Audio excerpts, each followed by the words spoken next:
de los judíos. Sucede, para quien no sepa, para quien no sé en qué planeta vive, pero si no se ha enterado, desde hace unas semanas, el famoso rapero y diseñador Kanye West, que ahora se llama Ye, se fue lanza en ristre contra la comunidad judía. Y un tweet que él escribió diciendo simplemente que se ponían DEFCON 3, que sí como un mecanismo de defensa hacia los judíos, pues eso le ha significado salir de que ellos lo saquen del llavero, digámoslo así. Y ese salirse del llavero de esa comunidad, si le vamos a poner unas cifras, pues han sido varios cientos de millones de dólares en pérdidas, que era el significado de ese tweet a Kanye West. Pero más que el dinero en sí, es la plataforma que él pierde. Y no estoy hablando de plataformas de redes, sino la plataforma social, la plataforma de negocios, o sea, todo donde él se movía y donde había sido, digamos, hasta cierta manera consentido, como son muchas de las celebridades del mundo, son consentidos en ese egregor. Finalmente es un egregor, como bien sabemos. Ustedes, mi comunidad, ya entienden que es un egregor. Entonces, en ese grupo de personas comparten cierta forma de pensar. Entonces, si estás alineado a esa forma de pensar, ahí viene el tema de la agenda, la narrativa. O sea, que no es que haya una cosa mala ahí, simplemente que se piensa de alguna manera. Si tú te alineas a esa forma de pensar de este grupo de personas, pues, y eres talentoso además, pues te van colocando en posiciones privilegiadas. Ocurre en todo egregor, no solamente en el egregor judío. Y les recuerdo para quienes de pronto son de religión judía y piensan que ya estoy yo como queriendo meterme en la onda de antisemitismo, digo no, o sea, no son los únicos. O sea, todas las religiones en sí son egregores, porque son constructos mentales, son ideas, son sistemas de creencias compartidos por muchas personas, por un colectivo como tal. Entonces, la mente de todas estas personas, esa mastermind que se genera ahí grupal, colectiva, pues conforma, sea de manera automática un egregor. Entonces, así es de sencillo. Es una dinámica, no tiene nada que ver con que sea judío, que sea el islam, o que fuera católico o el cristianismo, sería lo mismo. Pero bueno, ocurrió con el tema de los judíos. ¿Okay? Entonces, ¿qué pasa? ¿Por qué hay una particularidad con la comunidad judía, con este egregor? Porque la comunidad judía ha sabido moverse muy bien a lo largo de la historia. Es un, es una comunidad, es un colectivo, un pueblo, llamémoslo así, que comparte ese sistema de creencias desde hace ya varios milenios. O sea, arrastran como cultura una sabiduría milenaria. Entonces, esa experiencia la han sabido utilizar bien, se han sabido apoyar, se han sabido cuidar, se han sabido mover en este mundo y eso les ha significado que fácilmente ellos saben escalar en puestos de poder en el mundo. Y cuando escalan, obviamente, luego también caen. Ha sido un pueblo que así como ha subido a la cúspide, ¡brum!, también ha caído. Y lo han querido exterminar. O lo han querido desterrar. Por de ahí la diáspora judía, de que haya judíos regados por todo el planeta. Entonces, esa animadversión histórica hacia el pueblo judío, siento yo que se debe en gran parte a un celo que existe a, a esa capacidad que ha tenido ese pueblo de ser muy resiliente, de saber aguantar todas esas situaciones muy difíciles que ha tenido que vivir a lo largo de su historia. Y ahí está. Y si lo dejan, prospera y se vuelve poderoso. Y cuando se vuelve poderoso, asusta. Y entonces empiezan a aparecer todas estas teorías conspiranoicas, ¿okay? De la agenda judía, de los protocolos de los sabios de Sion, que esa es la verdadera élite. Como puse en el título de esta transmisión, los amos del juego perceptual.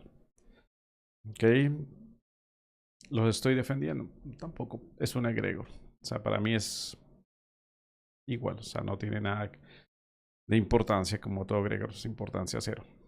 Pero sí me gusta mostrar lo que sucede para que las personas que me escuchan pues se desidentifiquen de ese juego, o sea, no darle fuerza al egregor judío, ya sea porque ay, quiero meterme en ese egregor para disfrutar de sus beneficios, o lo ataco, me vuelvo un antisemita y empiezo a hablar mal y a atacarlos, a quererlos destruir como ha pasado.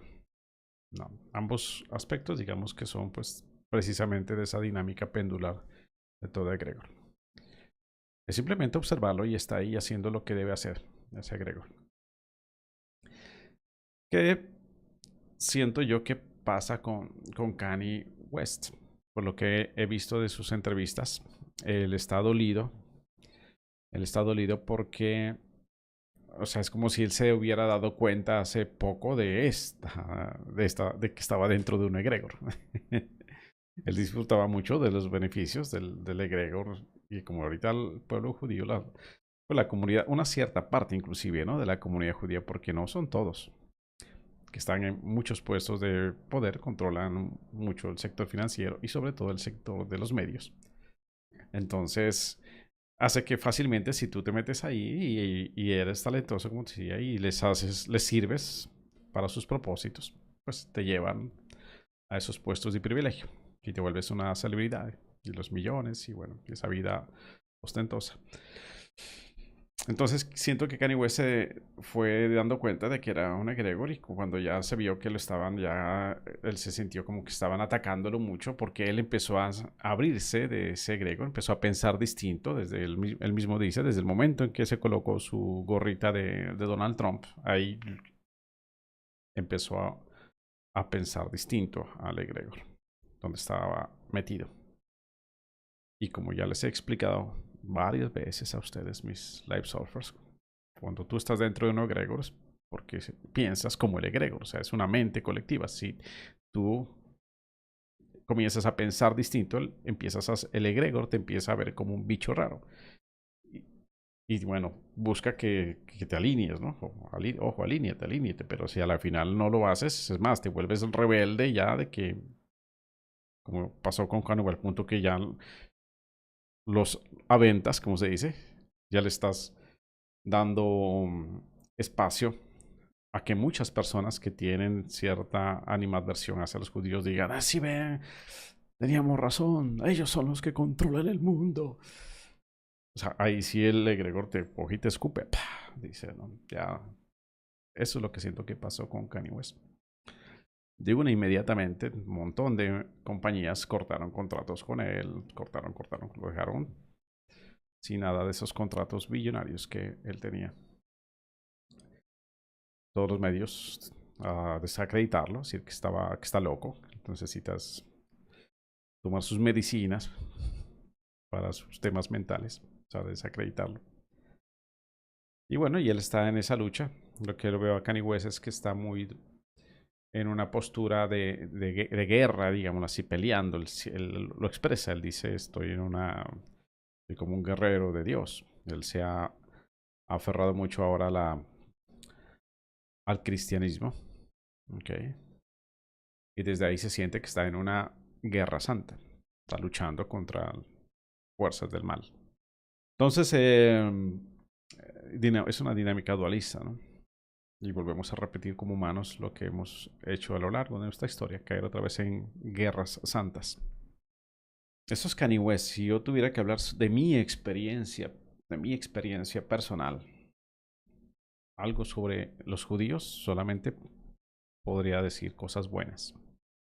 Y hago un paréntesis porque veo que la cámara está haciendo como un flicker. Bueno, no sé, disculpen por esa fallita que veo que algo pasa ahí. Lo revisaré luego. En mi experiencia, he tenido muy buenas relaciones con la gente de la comunidad judía. Desde que estaba en la universidad tuve un compañero que era judío y era con quien nos sentábamos a charlar bien. O sea, me parecía que su forma de ver la vida era interesante. Y a veces hablábamos, ¿no?, de temas de la Segunda Guerra Mundial. Y yo le decía, por lo que había leído, pues he sido curioso siempre.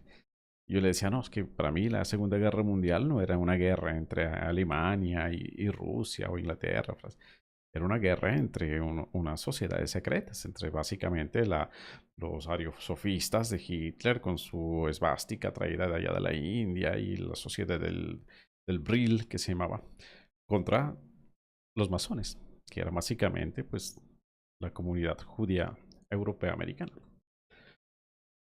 y financiera, obviamente. Por eso es que cuando Hitler llegó al poder en Alemania, lo primero que hizo fue nacionalizar la banca y respaldar el franco alemán con oro a trabajo. Ya no era el patrón oro, era el patrón trabajo.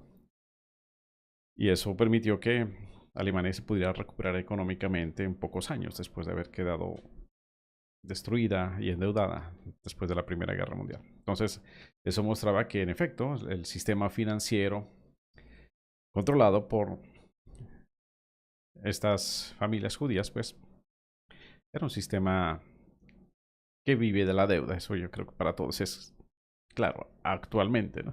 El sistema financiero es un sistema basado en deuda. En este momento el mundo entero, empezando por Estados Unidos, el país más endeudado, ahí debemos como 400 trillones de dólares.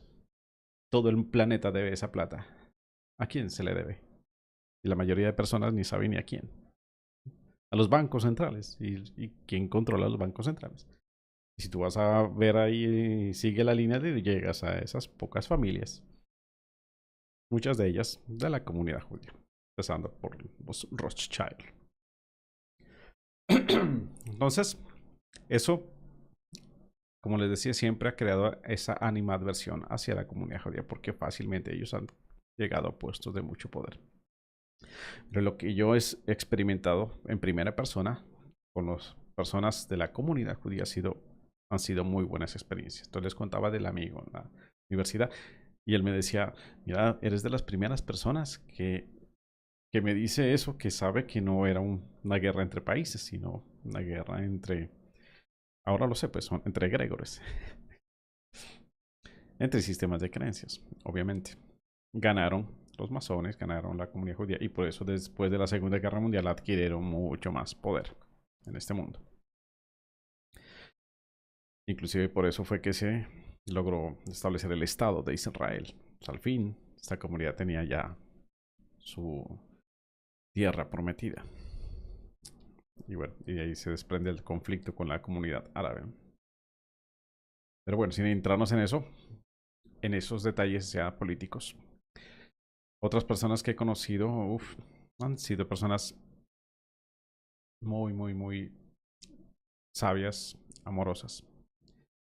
Entonces quizás es que yo no me he topado con esos judíos, los sionistas que se le llaman, que están en puestos de muy alto poder. Cuando me moví en el mundo de los negocios y a veces se hacía mención de que había tuve que hablar con algunas empresas que eran de Israel, que eran judías. Y entonces sí, entre los no judíos había esa cosa de que ojo con los negocios con los judíos, porque no sabes en qué momento te hacen la judía. Es algo que es como Vox Populi.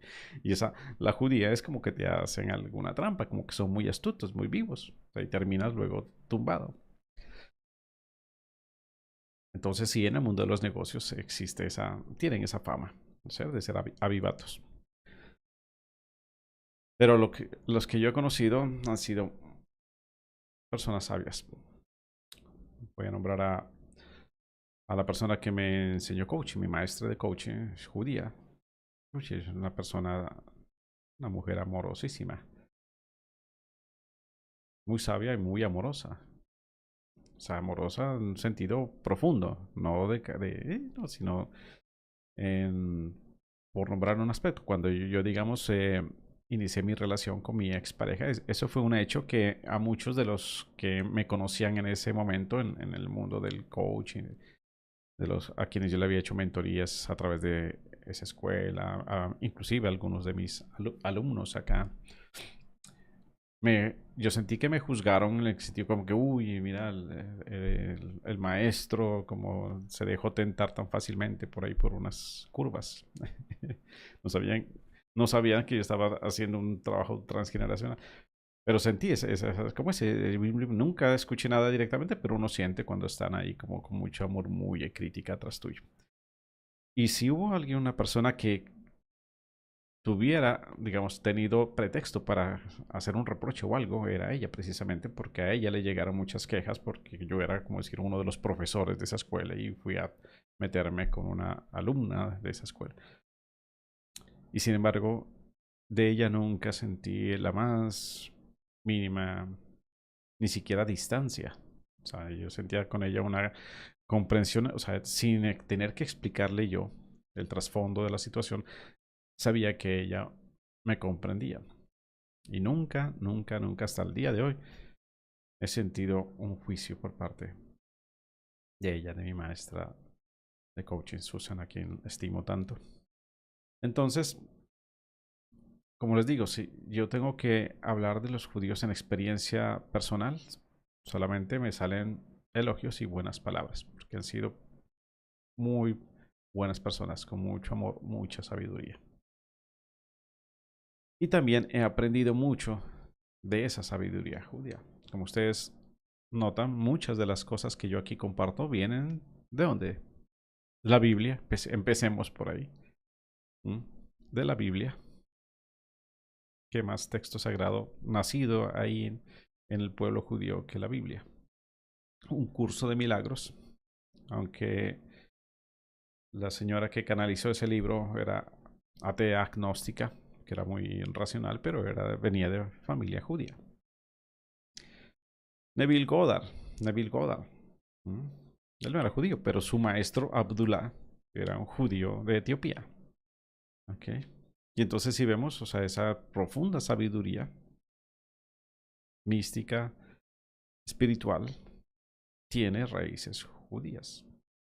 Y si no nos vamos allá tan a lo místico, a lo esotérico, simplemente acá en la cultura, a la influencia de nuestra cultura occidental, de todo lo que es América, Europa, gran parte del Medio Oriente, o sea, todo eso es influenciada por las enseñanzas judías. Vuelve y juega, la Biblia. La Biblia es un pilar de nuestra cultura. A raíz de la Biblia se desprende ya todas muchas otras narrativas e ideas e ideologías.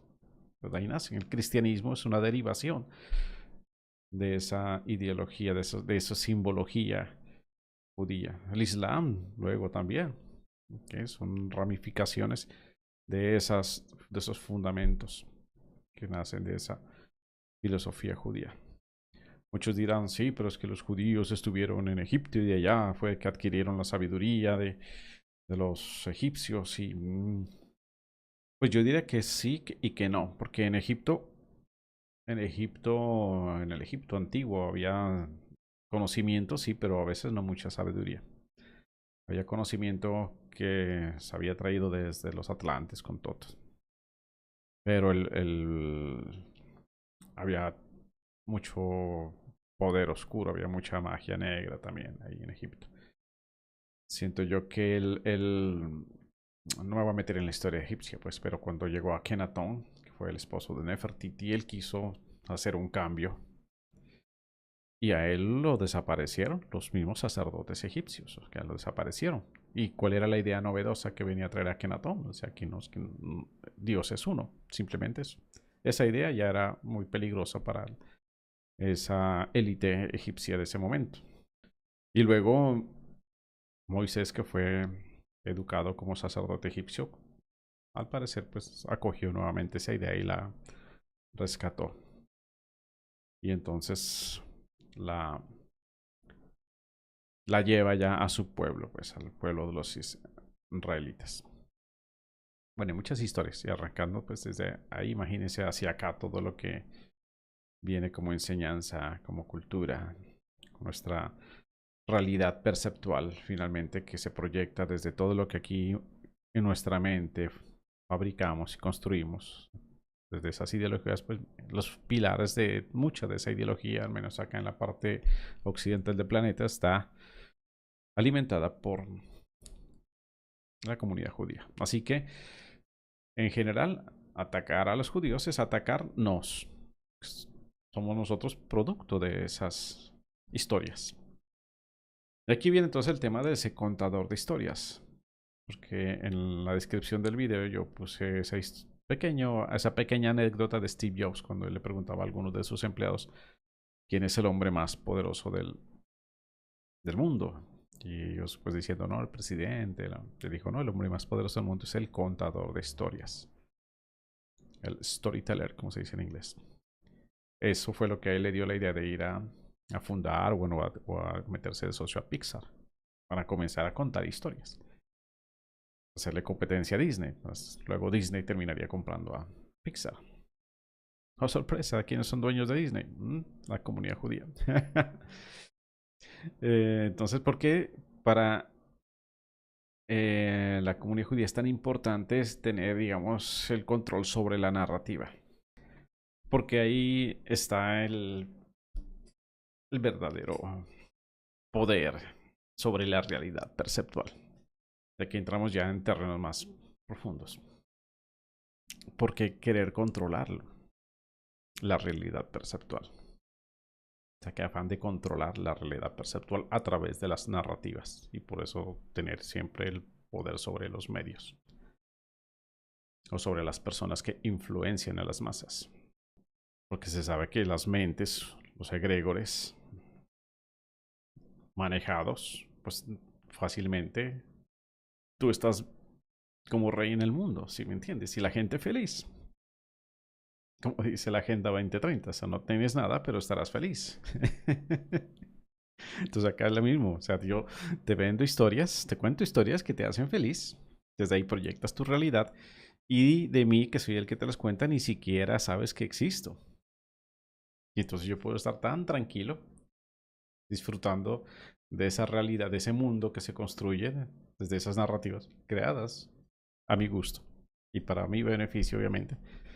Que entonces puedo pasar así muchas generaciones y siglos, tener que vérmelas con mi reflejo. O sea, como que yo estoy finalmente construyendo la realidad, una realidad sin polaridad. O sea, sin la contraparte. Es como si pudiera ganarle el juego al dualismo. Es como si pudiera crear un exceso de potencial infinito donde ya no hubiera la vuelta al equilibrio. Y yo creo que eso es lo que están los jerarcas de la comunidad judía, que son todos ellos muy sabios. Sabios en el sentido muy conocedores de cómo se maneja la dinámica de la realidad perceptual. Entonces ahí es donde están jugando ellos, bueno, no jugando, quizás experimentando, o sea, cómo lograr mantener la armonía, un mundo en orden, ¿ok? Y que no se desbalancee y entre en caos otra vez. Porque cuando entra en caos se desbalancea, los primeros que les llegan a exterminarlos son a ellos. Entonces ellos tienen miedo otra vez de que aparezca un Hitler ruta 2. Entonces por eso el afán de control. Y si nos vamos más profundo. Vale, vamos más profundo todavía. Que ese miedo. Hay un juego que el Hijo de Dios, que somos todos, ahí está por encima de judíos y de gentiles. Estamos yendo más profundo. El Hijo de Dios, o sea, nuestra conciencia, cuando decidió separarse de la fuente de Dios para jugar. Sí, para jugar, porque es Hijo de Dios, es un niño, ¿no? Juega. Entonces apenas crea la separación y ve ese vacío, esa cosa tan horrible. Y vuelve y se funde en su Padre. Otra vez recuerda que yo soy. Y esa pequeña y diminuta loca idea, como dice un curso de milagros, pues a la final nunca existió. Fue un chispazo de tiempo en la eternidad. Pero ese chispazo, dentro de la ilusión, o sea, dentro de la no existencia, ilusión, que es algo loco, creó ecos. Pum, pum, pum, pum, pum, pum. Algo que los místicos esotéricos les llaman las diferentes esferas de la creación. Pum, pum, pum, como ecos, ecos. En esos ecos, en esas replicaciones de esa realidad ilusoria, ahí esa conciencia cada vez se va fragmentando y se va dividiendo fractalmente en millones de individualizaciones de esa conciencia. Así como la conciencia original volvió y se fundió en el Padre, o sea, en la unidad. Ese eco, o sea, como una sombra de esa conciencia del Hijo de Dios que siguió fragmentándose, creó una segunda esfera, un segundo universo, llamémoslo así.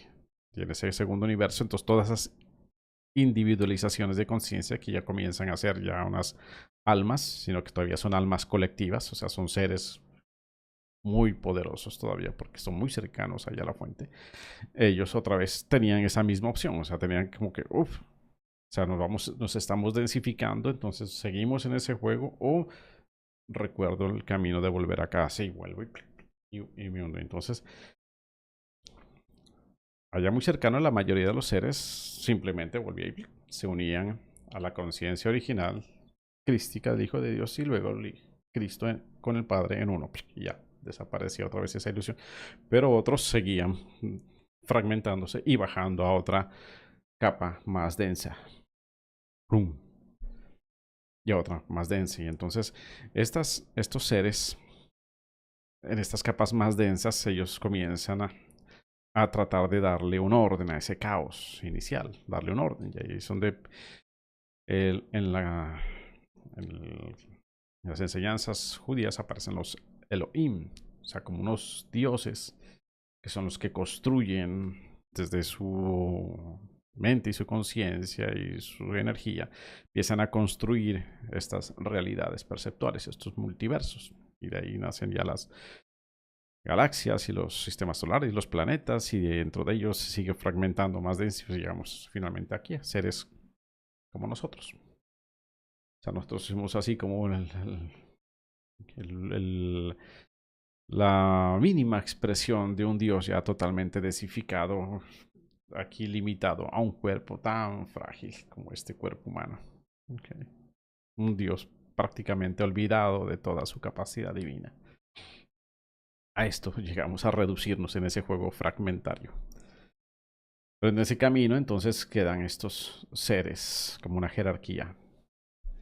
Y en esa jerarquía, entonces, así como hay seres de estos poderosos, Elohim, que están en la búsqueda de volver a casa, ¿okay? Hay otros que están todavía en el juego de querer densificar y en últimas, digamos que lo que buscan estos que quieren todavía densificar y seguir fragmentándose es decir, en últimas, esto no es que sea una ilusión, esto sí es real. El que está equivocado fue Dios por habernos dado ese libre albedrío de hacer todo esto que hemos hecho acá. O sea, siguen todavía con la idea de la separación de Dios. Entonces siguen, y como son poderosos, crean mundos enteros. Y como no les resulta, estos mundos que crean entran en caos, en entropía, y se destruyen. Por eso es tan simbólica la película Matrix, cuando Neo llega donde el arquitecto, pensando que él era el primer elegido, y cuando el arquitecto le dice, no, tú eres como la versión 6. Esta Matrix que hemos construido, cada vez, o sea, creemos que ya la va a quedar así armónica, bien hecha, y no, pues, algo pasa, entra en caos, se destruye. Entonces, ensayo y error, y seguimos puliendo.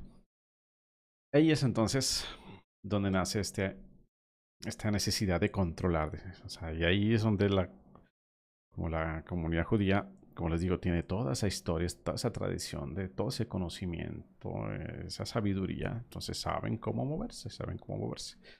Y dentro de la comunidad judía están quienes apoyan el camino de regresar a casa. Y hay quienes no, quienes dicen no, que nosotros podemos todavía sostener el orden por nuestros medios y evitar que esto caiga en destrucción. Los caminos de la derecha y la izquierda. Eso lo expliqué también en un video que hice hace tiempo cuando hablaba sobre ángeles y demonios. Entonces el tema es que entre más se densifica estas esferas o estos universos, pues la conciencia se va reduciendo. Y entonces estos seres, muchos de ellos con esa trayectoria, esos son poderosos, tienen mucho conocimiento, o sea, son muy conocedores, ¿saben? Por eso le digo, fácilmente se vuelven los reyes del mundo, porque tienen trayectoria de varias civilizaciones que han logrado erigir, no se destruyen, y esa experiencia la vuelven y la quieren aplicar.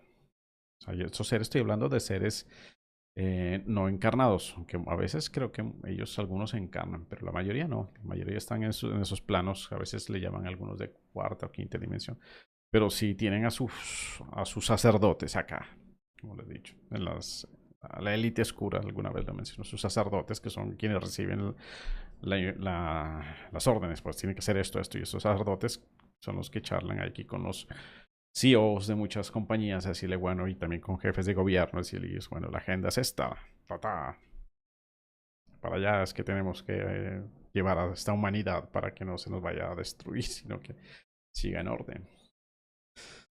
Esa es la famosa élite, de la que cada vez está más a la luz.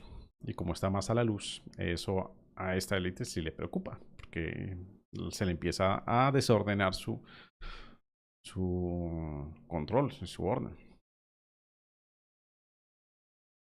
Pero bueno, esto finalmente es algo que ha pasado, que seguirá pasando. Entonces, ¿cuál es la... Sabiendo esto que les estoy aquí compartiendo, es muy profundo que quienes estudian masonería, por ejemplo, esto no se lo sueltan, sino por allá en los grados 30 para arriba, y si acaso. Pero esto que les estoy soltando aquí es porque ya no tiene sentido andar con ocultamientos. Ya las cosas están saliendo a la luz. O sea, miren como el mismo Kanye West está aventando a todas estas personas que están en puestos de poder. ¿Okay? Y vuelvo y digo, no porque sean malos, no porque sean malos, sino porque ellos han estado en esa misión de mantener el orden, pues según lo que es desde el sistema de creencias propio del egregor Matrix sistema, cree que es lo mejor.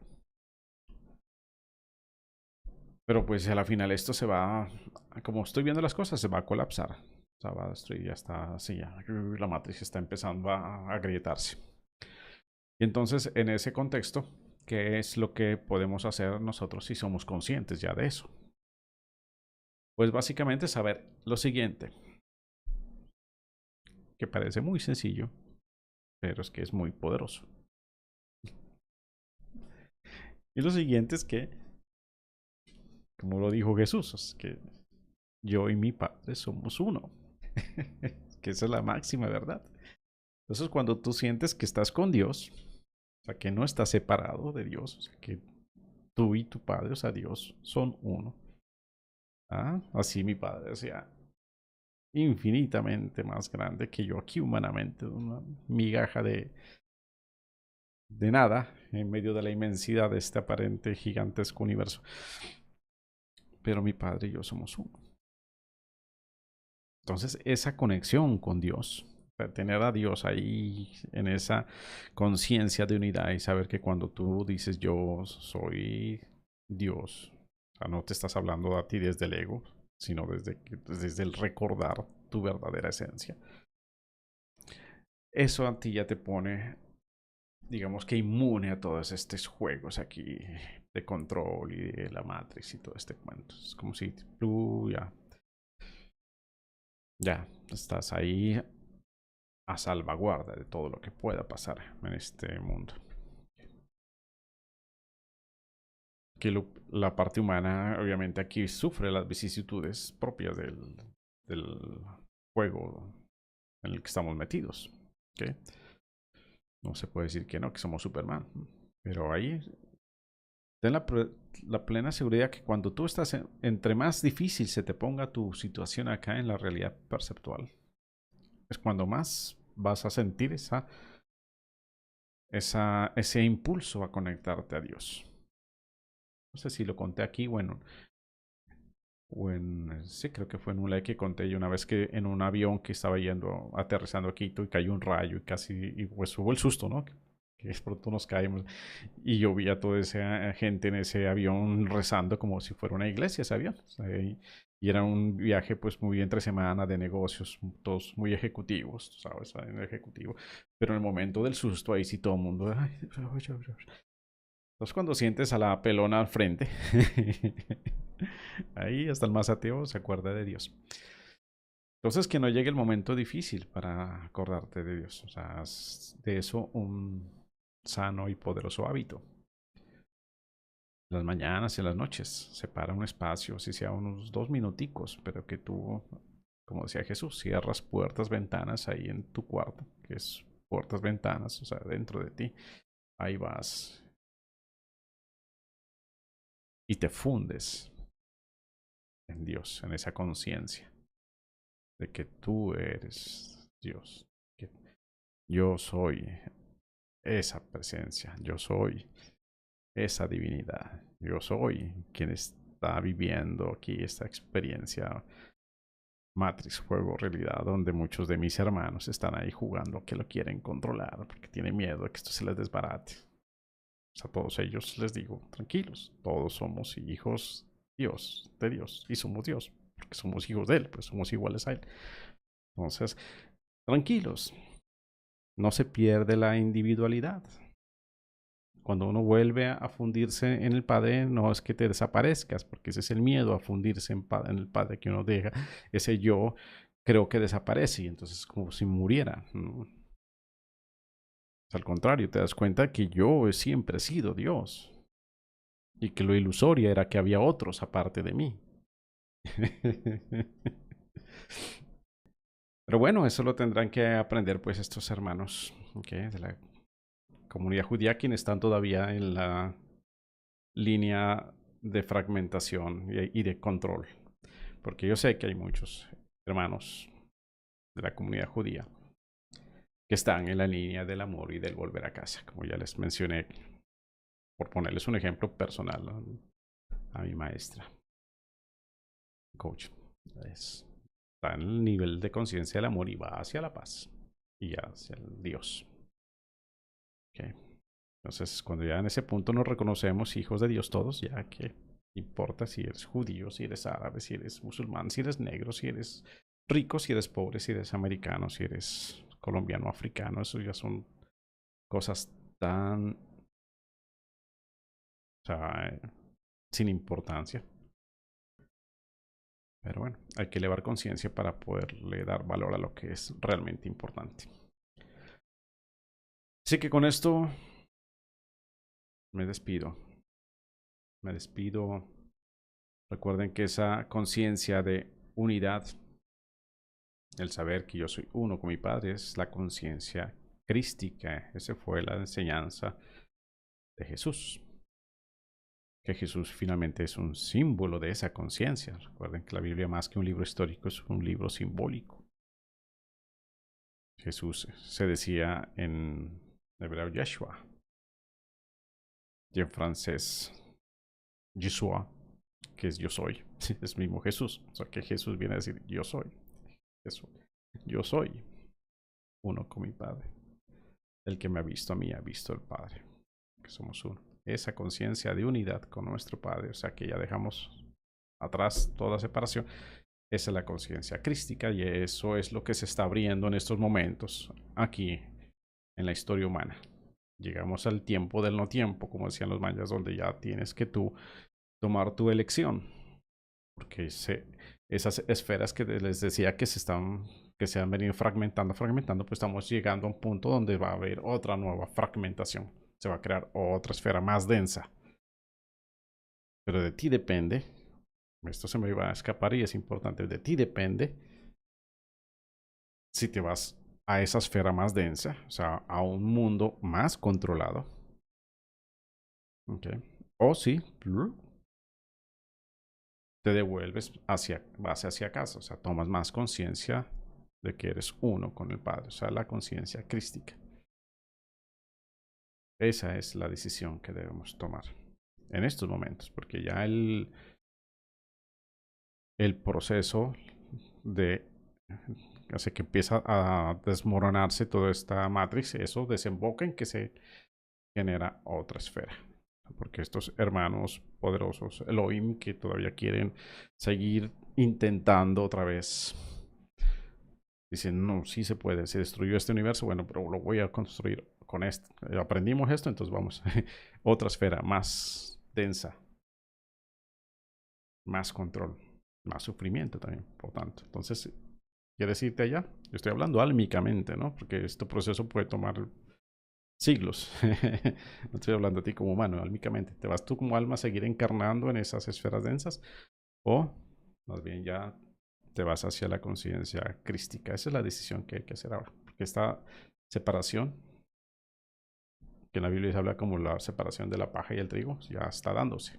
Ya está dándose en estos momentos. Ya comenzó a darse. Entonces, cada uno de nosotros debe hacer la elección.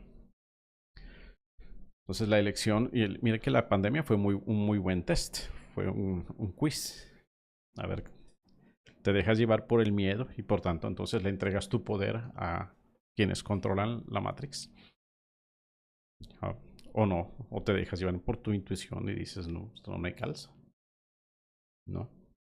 Y te vas a tu presencia y a tu intuición, a tu corazón y dices, no, o sea, confío en Dios.